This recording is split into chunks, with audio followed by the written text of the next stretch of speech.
ஆவி பறக்கணும்னா எப்படி பிரதர் பண்ணணும், என்ன பண்ணணும்? ஆக்சுவலாக மைண்ட் கண்ட்ரோல் அப்படின்னு தான் சொல்கிறேன். ஆக்சுவலாக மேஜிக் வந்து ஒரு லெவலில் இருக்குது. இப்போ எப்படி சொல்கிறது, யூடியூப்ல போனால் மேஜிக் கண்டுபிடிச்சிடுறாங்க, ட்ரிக்ஸ் அப்படின்றாங்க இல்லையா. ட்ரிக் அப்படின்ற போது சம்திங் ஏதாவது திங்ஸ் வச்சு ட்ரிக் பண்ணிடலான்ற மாதிரி ஒரு விஷயம் இருக்குது. இப்போது நம்ம மைண்டுக்குள்ளே வந்து சில ட்ரிக்ஸ் எல்லாம் இருக்குது. அதை வந்து நம்ம கரெக்டாக எப்படி சொல்கிறது, think positive, do positive, stay பாசிட்டிவ்னு சொல்கிறாங்க இல்லையா. அந்த மாதிரி ஒரு பாசிட்டிவ் திங்கிங்லேயே இருந்தோம்னா மென்டலிசம்ன்ற ஒரு கண்டென்ட்குள்ளே வரலாம். It's advanced kind of magic. அதில் வந்து மென்டலிசம் மூலமாக தான் அந்த ஃப்ளைங் மேன் ஆஃப் இந்தியா வந்து பாசிபிளாக இருந்துச்சு, அவ்வளோ ஹைட்டு பறக்க முடிஞ்சிச்சு. அது எப்படி பிரதர் நம்ம வந்துட்டு ஒரு வீடியோஸ் எல்லாம் வந்து பார்த்துருந்தோம்னா ஒரு ஷார்ட்டாக வந்துட்டு பறக்கிற வீடியோஸ் எல்லாம் வந்து, அதுவும் அந்த மாலை விட தாண்டி அந்த 160 feet எப்படி அது உங்களால்? இல்லை ஆக்சுவலாக அது ஒரு 10 years ஜேர்னி அப்படின்னு சொல்லலாம் இந்த விஷயம் பண்ணுறதுக்கு. நான் என்னோட ஃபேஸ்புக் வால்லெல்லாம் நீங்கள் போய் பார்த்துட்டிங்கன்னா ஒரு ரொம்ப சின்ன பையனை இவ்வளோ தான் இருப்பேன்.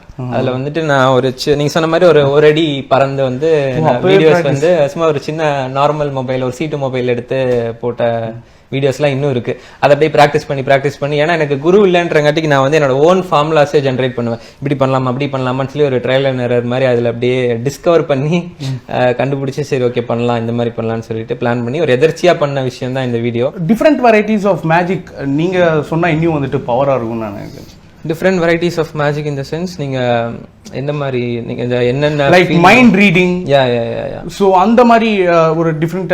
அதான் இப்போ இஃப் ஐ டூ மேஜிக் உங்க பக்கத்துல இப்ப காட்டுறேன் 1 to 1 இவ்வளோ பக்கத்துல நீங்க ஏன்னா மேஜிக் ஷோனா இட் ஹேப்பன்ஸ் இன் ஸ்டேஜ்ல பார்ப்பாங்க. ஏதாவது டவுட் இருந்தாலும் மச்சான் அவங்க அப்படி பண்ணியிருப்பாங்க இப்படி பண்ணியிருப்பாங்க அப்படின்னு சொல்லிட்டு அவங்க வாட்டிக்கு பேசாம போயிடுவாங்க. ஓகே அங்க இருக்கிற ஒரு அது ட்ரிக்ஸ் பண்ணியிருப்பாங்கடா, அது எனக்கு தெரியும்டா, அவங்களுக்கு தெரியாது ஆனா மச்சான் எனக்குலாம் தெரியும் மச்சான் அப்படின்ற மாதிரி அவங்க சொல்லுவாங்க.